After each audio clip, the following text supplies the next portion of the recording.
तो देखिए इसमें गलत क्या है, ये तो खुशी की बात है। हमने जो अलायंस की सरकार पार्लियामेंट के चुनावों में और असेंबली के चुनावों में जो बनाई है, और इसमें हमारा यही तो वादा है जम्मू कश्मीर के लोगों के साथ, और मिशन स्टेटहुड का भी यही वादा है। इसीलिए तो हमने अलायंस की सरकार को समर्थन दिया था कि हम रियासत के दर्जे की वापसी, आर्टिकल 370, 35A स्पेशल स्टेटस, और जिन शर्तों के ऊपर 26 अक्टूबर 1947 को हमारे डोगरा महाराजा और हमारे बुजुर्ग असेशन भारत के साथ करके गए हुए हैं, वो असेशन की शर्तें और स्टैंड स्टिल एग्रीमेंट लागू करेंगे। इसमें उमर अब्दुल्ला साहब ने तो बिल्कुल सही कहा, क्योंकि गठबंधन की सरकार ने ये स्पेशल स्टेटस और स्टेटहुड का रेजोल्यूशन जो है नरेंद्र मोदी जी को और अमित शाह साहब को दिया है, तो ये अच्छी बात है। हाँ, मैं अमित शाह जी से और होम मिनिस्टर और प्राइम मिनिस्टर साहब से ये पूछूंगा कि आपको जो हमने रेजोल्यूशन भेजे हुए हैं वो पार्लियामेंट में बताएं उसकी क्या प्रोग्रेस है, क्योंकि आपके जो नेता है वो ये कहना शुरू हो गए हैं कि प्राइम मिनिस्टर नरेंद्र मोदी जी ने और अमित शाह जी ने कोई वादा नहीं किया, कि किस टाइम की कोई पाबंदी नहीं की है कि कब किस टाइम फ्रेम के अंदर ये रियासत का वापस किया जाए। बहुत अच्छा है आपने सवाल किया, यही सवाल मैंने पत्रकार मित्रों ने मुझसे पूछा है पहले भी, और उनको भी मैंने ये कहा है कि अब वक्त आ गया है कि इंडिया अलायंस की तमाम पार्टियों को, पॉलिटिकल पार्टी जो इसमें इंडिया अलायंस है, जिसको मिशन स्टेटहुड ने इसी बात को लिए समर्थन दिया था, स्टेटहुड स्पेशल स्टेटस 370, 35A, अब कांग्रेस को और उनको और जमातें जो हैं उनको अपना गठबंधन का वो क्या कहते हैं फर्ज, वो गठबंधन का शर्त निभानी चाहिए, क्योंकि कांग्रेस भी कोई जोर नहीं लगा रही, नेशनल पार्टीज कोई जोर नहीं लगा रही रियासत के दर्जे की वापसी को लेकर के, स्पेशल स्टेटस को लेकर के, आर्टिकल 370, 35A को लेकर के।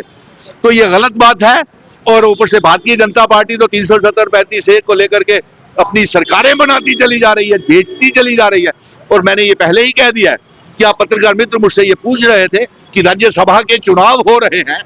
तो आप तो जोरदार तरीके से 370, 35A की और रियासत के दर्जे की बातचीत करते हैं, और जिस तरीके से पत्रकार मित्रों को न जाने कैसे पता चल गया कि जम्मू कश्मीर की हाई लेवल सरकार के साथ मीटिंग करके मैंने ये साफ कह दिया है इस अलायंस सरकार को, जम्मू कश्मीर की चुनी हुई सरकार से, कि हमें वो रियासत चाहिए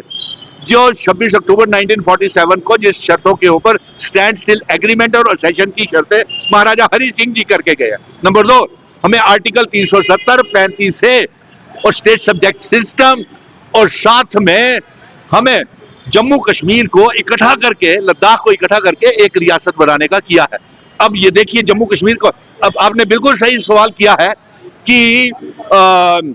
अलायंस की जो पार्टीज हैं वो अपनी जिम्मेवारी नहीं निभा रही हैं, बिल्कुल सही कहा।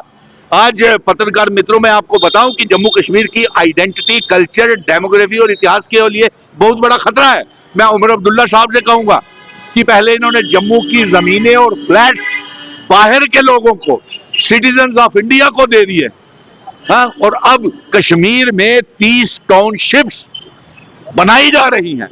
रिंग रोड कोई बन रही है, और वो एग्रीकल्चर जमीन और फ्लोरिकल्चर की जमीन 30 टाउनशिप्स बनाई जा रही है। तो हमें ये बताया जाए कि वो 30 टाउनशिप्स में उमर अब्दुल्ला साहब, फारूक अब्दुल्ला साहब, किसको वो दी जाएगी वो जमीनें। और अफसोस तो इस बात का है कि वो जहां पे जिनकी जमीनें ली जा रही हैं रिंग रोड में और टाउनशिप के लिए, उनको उतना पैसा नहीं दिया जा रहा। ये हमारी डेमोग्राफी के ऊपर एक बहुत बड़ा हमला है। इसलिए हम ये चाहेंगे कि हम अपनी 370, 35A की जंग को तेज करेंगे, रियासत के दर्जे को तेज करेंगे। अगर उमर अब्दुल्ला साहब को सही सेटिस्फैक्टरी जवाब प्राइम मिनिस्टर और होम मिनिस्टर ने नहीं दिया, तो मिशन स्टेटहुड सड़कों से लेकर के सुप्रीम कोर्ट से तो हम जीत के आए हैं कि रियासत वापिस की जाए, हम फिर और तेज कर देंगे इस जंग को।